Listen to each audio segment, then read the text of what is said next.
আপনার ভালো চাকরি না থাকতে পারে, কামাই রুজি কম হইতে পারে, আপনার সাধ্য কম থাকতে পারে, কিন্তু শান্তি এমন একটা জিনিস বাজারে কিন্তু টাকা দিয়ে কিনা পাওয়া যায় না। আমার আল্লাহ কিন্তু আপনাকে অল্পতেই মায়ের দোয়ার ওসিলায় বরকত দিতে পারে।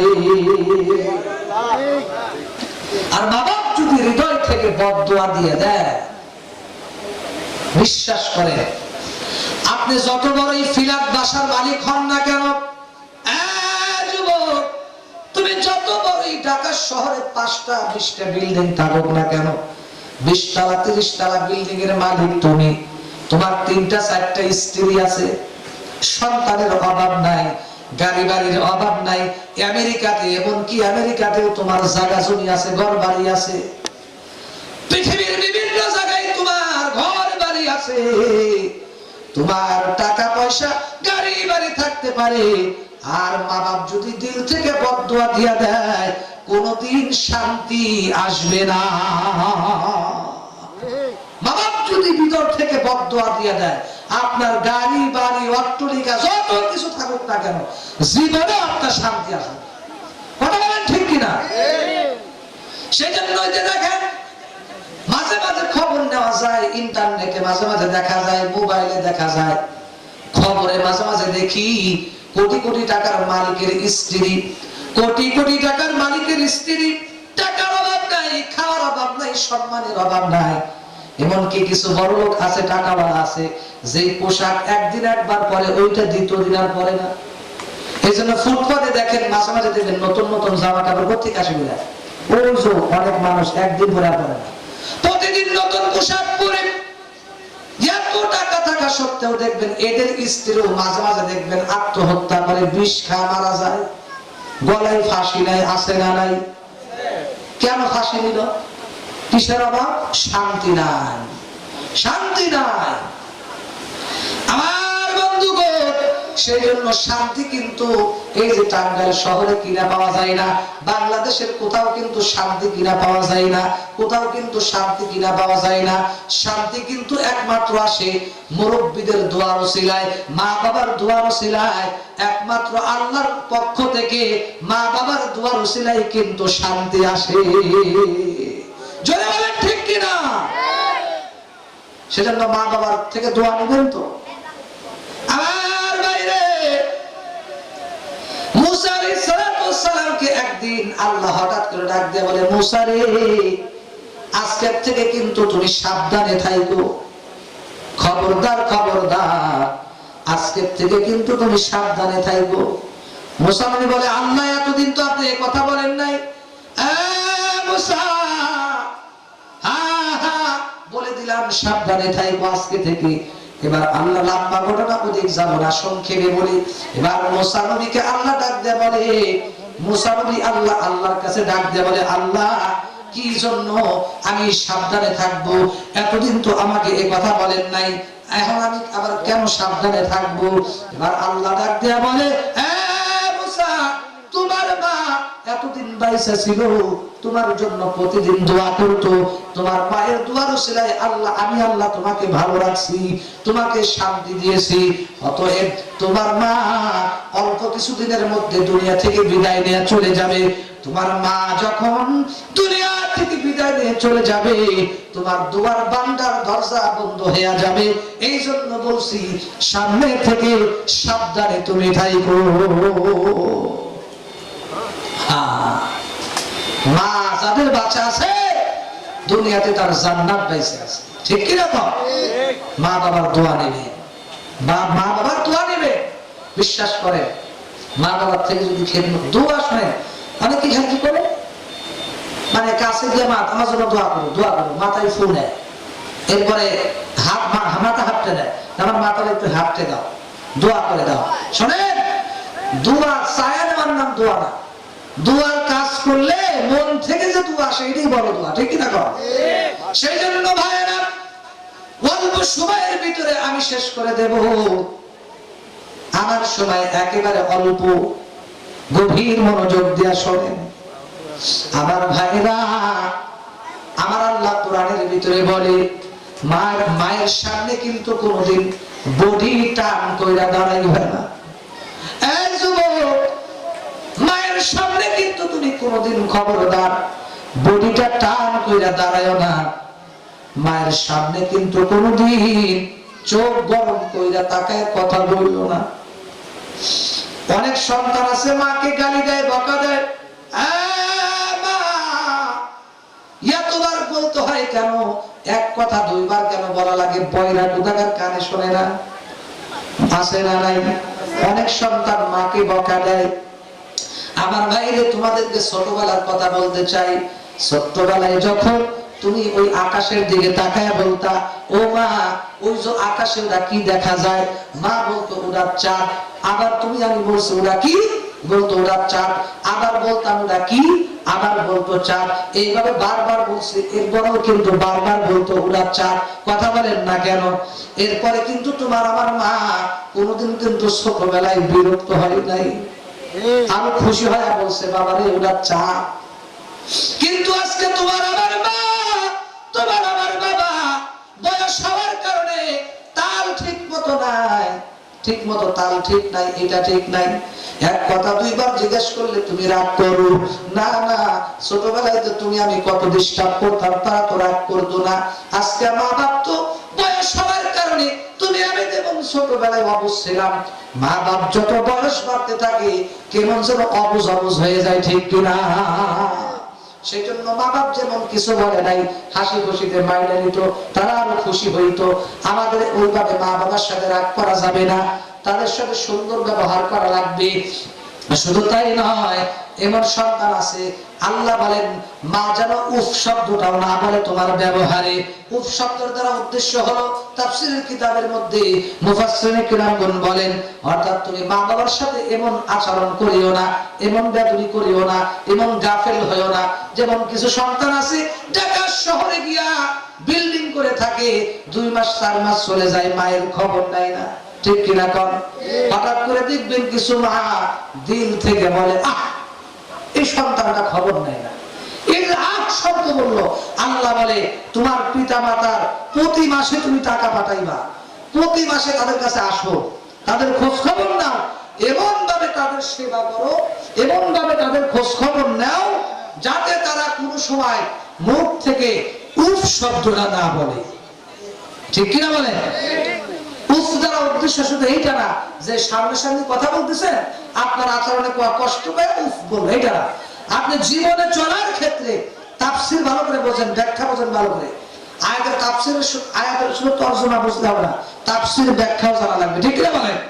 আমার ভাইরা, মুফাসসিরিনে কিরামগণ বলেন উফ শব্দের উদ্দেশ্য হলো আপনি জীবনে চলার ক্ষেত্রে যতদিন বেঁচে থাকবেন আপনি মা বাবার খোঁজ খবর এমন ভাবে রাখতে হবে, কোনদিন যেন আপনার কোন আচরণে, ব্যবহারে, টাকা পয়সায়, কোন জিনিসের মাধ্যমে যেন কোনদিন মা বাবা উফ শব্দ না বলে যে আমার সন্তান ঠিক মতো টাকা পাঠায় না, আমার সন্তান খবর রাখে না, এই কথা যেন না বলে, খবরদার। আল্লাহ বলেছেন সেইভাবে খবর রাখবা। আপনারা বলবেন হুজুর এইভাবে খবর রাখলে কি হবে? বিশ্বাস করেন, মা বাপ যদি রাজি খুশি থাকে তাহলে আল্লাহ রাজি। সুবহানাল্লাহ। আল জান্নাতু তাহতা আকদামিল উম্মাহাত। আল্লাহর নবী বলে এই পৃথিবীবাসীর মানুষ মায়ের পায়ের পদতলে কিন্তু জান্নাত, মায়ের পায়ের নিচে কিন্তু সন্তানের জান্নাত। সেই জন্য মারে তোমাদেরকেও বলি, আজকে একটা নেটের মধ্যে দেখলাম পল্লী বিদ্যুতে একটা ঘটনা ঘটছে। একটা সন্তান, না বললে তো বুঝবেন না, একটা সন্তান নেশা করিয়া বাবাকে হত্যা করে ফেলছে, কুবা দাও দিয়া, বটি দাও দিয়া, কুবা দাও দিয়া একবারে পোস্ট দিছে। বাবার চেহারা দেখলে দুনিয়ার মতো দেখা যায়, কেমন হারামি হারামি লাগে। সন্তান আসলেন তো। এবার আমি বললাম আমার স্ত্রীর সামনে, দেখো দেখো এই যে সন্তানটা যে বটি দাও দিয়ে এইভাবে বাবাকে হত্যা করে ফেললো, রক্তাক্ত করলো, নেশা করিয়া। সন্তানকেও দেখলাম পিছনে এত বড় বড় চুল, হারাম করার মতো দেখা যায়। আমি তখন বললাম ঠিকই আছে, ঠিকই আছে, যেমন বানাইছে তেমন ফল। সুবহানাল্লাহ, সুবহানাল্লাহ, নাউজুবিল্লাহ। বানাইছে মাস্তা, ফলও পাইতেছে মাস্তানের। কথা বলেন ঠিক কিনা? এই সন্তানকে যদি আজকে ভালোভাবে মানুষের মতো মানুষ বানাইতো এই কাজ আজকে করতো। বলেন এই মসজিদের ইমাম সাহেব কোনদিন বাবার গলায় ছুরি ধরবে, মায়ের গলায়, মুরব্বীদের গলায় ছুরি ধরবে? এই যে হাফেজ মাওলানা আনাসুর রহমান, নাকি ওর নাম কি, মাওলানা আনাস, হাফেজ কারি মাওলানা আনাস হোসেন, অনেক ভালো একজন ছেলে। ও কিন্তু আমার ছাত্র, আপনারা জানেন কিনা? ও কিন্তু আমার ছাত্র, হেফজ খানায় পড়েছিল, হেফজ বিভাগে পড়েছিল, হাফেজিতে কালামপুরে যখন পড়ে ও আমার কাছে, আমি তখন ওখানে চাকরি করি, হেফজ বিভাগে ওখানে পড়েছিল আর কি। আমি ওকে আগে থেকে খুব মহব্বত করি, ভালোবাসি, এখন ওকে তুমি করেই বলি, আমার কাছে পরামর্শ নিয়ে চলে। বলেন আলহামদুলিল্লাহ। ছেলে খুব ভদ্র ছেলে। আমি চিন্তা করি আমার যদি একটা মেয়ে থাকতো ওর লোক আমি বিয়ে দিতাম, কিন্তু আমার তো মেয়ে নাই, ছোট। যাক আল্লাহ তাআলা এই মসজিদের সম্মানিত ইমাম সাহেব ওর হায়াতে, ইজ্জতে, আমলে, সম্মানে আল্লাহ তাআলা আরো বরকত দান করুক। জোরে বলেন আমিন। আমি খুব মহব্বত করি ওকে, ও আমাকে খুব মহব্বত করে। আল্লাহ জানে আপনারাও তাকে ভালোবাসবেন, কদর করবেন। বলেন আলহামদুলিল্লাহ। তার মাদ্রাসার জন্য দোয়া করবেন, নাকি বিরোধিতা করবেন? বিরোধিতা করবেন? খুব ভালো ছেলে, আসলে খুব ভালো ছেলে। আল্লাহ তাআলা, ওর আব্বা দুনিয়াতে নাই, আজকে আমি মন থেকে দোয়া করে যাব, ওর বাবা যদি আজকে পৃথিবীতে থাকতো, হারে আজকে কত খুশি হইতো, কলিজা ভরে যাইতো। আজকে আমি তার বাবার জন্য দোয়া করে যাই, আজকের এই মাহফিলের ওসিলা করে যেন এই মসজিদের ইমাম সাহেবের আব্বা জানের কবরটাকে যেন আল্লাহ জান্নাতুল ফিরদাউসে জায়গা করে দেয়। জোরে বলেন আমিন। জান্নাতুল ফিরদাউসের মেহমান বানায় দিক আল্লাহ তাআলা, তার উপরে রাজি খুশি হোক, তার কবরটাকে জান্নাতের বিছানা বিছায় দিক। জোরে বলেন আমিন। আমার ভাইরা, আমার বন্ধুগণ, সেই জন্য মা বাবার সাথে ভালো ব্যবহার করতে হবে। যারা মা বাবার সাথে বেয়াদবি করবে তাদের দুনিয়াতে বড় বড় 5টা গজব হবে। সুবহানাল্লাহ। জোরে বলেন নাউজুবিল্লাহ। যারা পিতামাতার সাথে বেয়াদবি করবে, মুরব্বিদের সাথে, উস্তাদদের সাথে যারা বেয়াদবি করবে, আল্লাহ তাআলা তাদেরকে বড় বড় 5টা গজব দেবে। শুনবেন না আপনারা? সঙ্গে বিশ্বাস করতেছে অল্প সময়। আমার ভাইরা, 1 নম্বর গজব হলো আল্লাহ তাকে দুনিয়াতে এমন রোগ দিবে যেই রোগের কোনো চিকিৎসা নাই। আমেরিকাতে যাবে, চিকিৎসা পাবে না। লন্ডন যাবে, ভারত যাবে, আমেরিকাতে যাবে, এরপরে বিভিন্ন জায়গায় যাবে, শ্রীলঙ্কায় যাবে, সৌদি আরবে যাবে, শ্রীলঙ্কাতে যাবে, বাংলাদেশের বড় বড় মেডিকেলে যাবে, ডাক্তাররা রোগ ধরতে পারবে না, ফিরায় দিবে। অর্থাৎ আল্লাহ এমন রোগ দিবে যে রোগের কোনো চিকিৎসা নাই। 2 নম্বর গজব হলো যারা মা বাবার সাথে বেয়াদবি করবে, উস্তাদদের সাথে, মুরব্বিদের সাথে যারা বেয়াদবি করবে, আমার আল্লাহ তাদেরকে 2 নম্বর গজব দিবে। সেই গজবটার নাম হলো, ও যেখানেই যাবে সেখানেই মানুষ লাঞ্ছিত, অপমানিত করবে, মানুষ তাকে ঘৃণা করবে, ঘৃণা করবে। পৃথিবীর যেখানে যাবে সম্মানের চেয়ার সে পাবে না, মানুষ তাকে ঘৃণা করবে, থুতু নিক্ষেপ করবে, জুতা দিয়ে বাইরে দেবে। বলেন তো, মানুষ যদি থুতু নিক্ষেপ করে, ঘৃণা করে, জুতা পিটা করে মুখের উপরে, বলেন তো এই জীবনের কোনো দাম আছে? দাম আছে? নাই। 3 নম্বর হলো যারা পিতা মাতার সাথে, মা বাবার সাথে বেয়াদবি করবে, আল্লাহ তাদেরকে প্যারালাইসিসের রোগ দিবে, মুখ বাঁকা হয়ে মরবে, এক পাশ অবশ হয়ে যাবে, প্যারালাইসিস। 4 নম্বর হলো যারা পিতা মাতার সাথে বেয়াদবি করবে, মৃত্যুর সময় তাদের কালেমা নসিব হবে না, কালেমা নসিব হবে, কালেমাবিহীন মৃত্যুবরণ করবে। 5 নম্বর হলো আল্লাহ তাদের জীবন থেকে বরকত নামক যে জিনিসটা আছে, শান্তি নামক জিনিসটা আছে, এই বরকত, রিজিক, শান্তি নামক জিনিসটাকে আল্লাহ আগুন দিয়া জ্বালায়া দিবে। নাউজুবিল্লাহ। তাদের সংসারে শান্তি থাকবে না, বরকত থাকবে না, রিজিকে বরকত কমায় দিবে, অশান্তির শেষ থাকবে না। বর্তমান যারা শোনেন, মা বাবা হলো আগুন, মা বাবাকে হাত দেওয়া মানে আগুনে হাত দেওয়া। খবরদার, খবরদার। মা বাবাকে যারা কষ্ট দিয়েছেন, বিভিন্ন ভাবে বেয়াদবি করেছেন, খবরদার, আজকেই বাড়িতে গিয়া হাত ধরে, পাও ধরে মাপ নেন, হাত ধরে ক্ষমা নেন, পাও ধরে ক্ষমা নেন, যে আর কোনোদিন বেয়াদবি করবে না। মন থেকে যদি আপনার মা বাবার কাছে ক্ষমা চান, দেখবেন আপনার মা আপনাকে মন থেকে ক্ষমা করে দেবে। ঠিক কিনা বল? আল্লাহ আমাদের সকলকে মা বাবার খেদমত করার তৌফিক দান করুন। জোরে কান আমিন। তাহলে এই 5টা বড় বড় গজল আল্লাহ দিবে, তাহলে বেয়াদবি করা যাবে? আপনার জীবন কিন্তু ধ্বংস হয়ে যাবে। খবরদার, সব জায়গায় বাহাদুরি চলে, মা বাবার কাছে কিন্তু বাহাদুরি চলে না।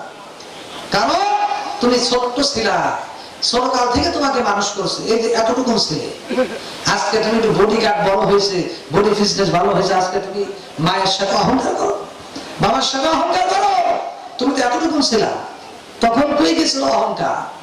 সেজন্য সব জায়গায় বাহাদুরি চলে। মা বাবার কাছে তুমি যত বড়ই বলতে হও না কেন, মা বাবার কাছে তুমি ধরা, ঠিক না? মা বাবার দোয়া আমরা নেব। আমার ভাইয়েরা, এবার ভালো করে লক্ষ্য করেন, যার মা দুনিয়াতে নাই, আব্বা দুনিয়াতে নাই, আপনারা বলবেন হুজুর আমার মা নাই, আমার আব্বা নাই, তাদের জন্য কি করব? তাদের জন্য কি করবেন? আজকে আমি আপনাদের কাছে আবেদন করব, বাড়িতে গিয়ে তো তাদের সাথে দেখা করতে পারবেন না, ক্ষমা নিতে পারবেন না, তবে আরেকটা কাজ আছে, আরেকটা পয়েন্ট আছে, রাস্তা আছে, সেই আমলটা হলো সদকায়ে জারিয়া। সুবহানাল্লাহ। কোন সন্তান যদি, মা বাবা যদি অন্ধকার কবর, কোন পিতা মাতা যদি অন্ধকার কবরে চলে যায়, ওই মা বাবার নামে যদি কোন সন্তান আল্লাহর ঘরে, মসজিদে, ওয়াজ মাহফিলে দান করে, এই দানের ওসিলায়, সদকায়ে জারিয়ার ওসিলায় ওই মা বাবার কবরগুলোও কিন্তু জান্নাতের টুকরা বানায় দেয়। সেজন্য আমি আপনাদেরকে বলবো, মা বাপ যাদের দুনিয়াতে আছে, প্রতি মাসে তাদের ভরণ পোষণের দায়িত্ব নিতে হয় কি হয় না? বন্ধু, যারা দুনিয়া থেকে বিদায় নিয়ে গেছে, যেদিন থেকে মা, যেদিন থেকে আব্বা দুনিয়া থেকে বিদায় নিয়ে চলে গেল, সেদিন থেকে কি তোমার আমার কাছে কি একটা লুঙ্গি জামা চাইছে নাকি? না না, কত কিছু আইনা খাইলাম রে। আব্বা আম্মার ওসিলায় ছোটবেলায় আব্বা আমাদেরকে কত আপেল খাওয়াইলো, কত ফল ফ্রুট খাওয়াইলো, কত জামার মতন কাপড় সাপড় পরাইলো। সে আব্বা আজকে দুনিয়াতে নাই। আজকে আমার জামা কাপড়, ফল ফ্রুটের অভাব নাই, টাকা পয়সা, গাড়ি বাড়ির অভাব নাই, কত কষ্ট করে মানুষ করলো। আজকে আমার আব্বাকে ফল ফ্রুট খাওয়াইতে পারি না, আজকে আমার মাকে ফল ফ্রুট খাওয়াইতে পারি না, ভালো জামা কাপড় এনে দিতে পারি না। আজকে তারা দুনিয়াতে নাই, অন্য জায়গায় খরচ করা লাগে। এরকমই সবাইকে বলবো, ওই মা বাবা থাকলে তো তাদেরকে কত কিছু দিতা। আজকে তো মা বাবা দুনিয়াতে নাই, অন্ধকার কবরে শুয়ে রয়েছে, একটা বালিশ পর্যন্ত ওখানে নাই, অন্ধকার কবরে শুয়ে রয়েছে। বড় কঠিন জায়গা, বড় কঠিন জায়গা। আমার ভাইয়েরা রে, আজকে তাদের ওসিলায় এত কিছু করতেছি, এত কিছু খাইতাছি। তারা জন্ম না দিলে তো এই রঙিন পৃথিবী দেখতে পারতাম না, এত সুন্দর সম্পদের মালিক তো হইতে পারতাম না, খাইতে পারতাম না, করতে পারতাম না। যেই মা বাবার ওসিলায় দুনিয়াতে আসলাম, সেই মা বাবা তো অন্ধকার কবরে শুয়ে রয়েছে। তাই আমি তোমাদেরকে বলবো, ও সন্তানেরা, তোমরা তারা তো তোমাদের কাছে যেদিন থেকে বিদায় নিয়ে চলে গেল, যেদিন থেকে চার বিহারার পালকির মধ্যে উঠলো মা, সেদিন থেকে মায়ের চেহারা আর কোনদিন দেখলাম না। কত মহিলার চেহারা দেখলাম, মায়ের চেহারা দেখতে পারলাম না। কত বাবার মতো বয়সী মুরব্বী দেখলাম, বাবাকে দেখতে পারলাম না। মায়ের আদর যে কেমন ছিল, বাবার আদর যে কেমন ছিল। বাবার মতো আদরের মানুষ, বাবার মতো আপন পৃথিবীতে আর মিলবে না। মায়ের মতো আপন পৃথিবীতে আর মিলবে না। 10 মাস 10 দিন মায়ে গর্ভে দিছে ঠাই, রক্ত গোস্ত খায়া আমি ভবে আইলাম ভাই। ভূমিষ্ঠ হইয়া আমি উঠিলাম কান্দিয়া, শান্ত করিল মায়ে বুকের দুগ্ধ দিয়া। মায়ের প্রসাবের কালে, মায়ের প্রসাবের কালে, আরে বুক বেসে যায় নয়ন জলে রে। ওমা সন্তানের লইয়া কোলে ভোলে সব যন্ত্রণা, দুঃখের দরদি আমার জনম দুঃখী মা, গর্ভধারিণী মা, জনম দুঃখিনী মা, দুঃখের দরদি আমার জনম দুঃখী মা। ওরে মায়ের কান্দন যাবত জীব, আরে 2-4 দিন বোনের কান্দন রে, আরে ঘরের পুরি বাইরের কান্দন কয়েকদিন পর থাকে না। দুঃখের দরদি আমার জনম দুঃখী মা, গর্ভধারিণী মা, জনম দুঃখিনী মা, দুঃখের দরদি আমার জনম দুঃখী মা। হাতে পায়ে তেল মাইখায় মা, করলো শক্ত করি, দিল শক্ত করি, প্রসাব পায়খানায় আমি মায়ের কোলেই করি। হাতে পায়ে তেল মাইখানায় দিল শক্ত করি, প্রসাব পায়খানায় আমি মায়ের কোলেই করি। তবু আমার রাগ করিল, ভিজলো গুয়ে মতে, আমার শুকনাই রাখিয়া মাই থাকে ভিজাতে। অসুখ হলে দেখে যায়া, ওরে মায়ের সেগুন বিছনায় বৈশারে, বলে আমায় আল্লাহ যাও গো লইয়া সন্তানের নিও। দুঃখের দরদি আমার জনম দুঃখী মা, গর্ভধারিণী মা, জনম দুঃখিনী মা, দুঃখের দরদি আমার জনম দুঃখী মা। মায়ের কান্দন যাবত জীব, আরে 2-4 দিন বোনের কান্দন রে, আরে ঘরের পুরি বাইরের কান্দন কয়েকদিন পর থাকে না। দুঃখের দরদি আমার জনম দুঃখী মা, গর্ভধারিণী মা, জনম দুঃখিনী মা, দুঃখের দরদি আমার জনম দুঃখী মা। ঠিক কি বলে আমার ভাইয়েরা? পৃথিবীতে তোমার স্ত্রী যত আপন হোক না কেন, যদি তুমি হঠাৎ আল্লাহ না করো যদি মারা যাও, যদি বলে কিডনি লাগবে, শুধু তাই নয়, যদি বলে ডাক্তার যদি বলে নাই মা বাঁচবে নাই, সন্তানকে বাঁচাইতে হবে, তখন একমাত্র মাই কিন্তু পারবে, ও ডাক্তার আমাকেই মেরে ফেলো, আমার সন্তানকে বাঁচাও। ঠিক কিনা কর?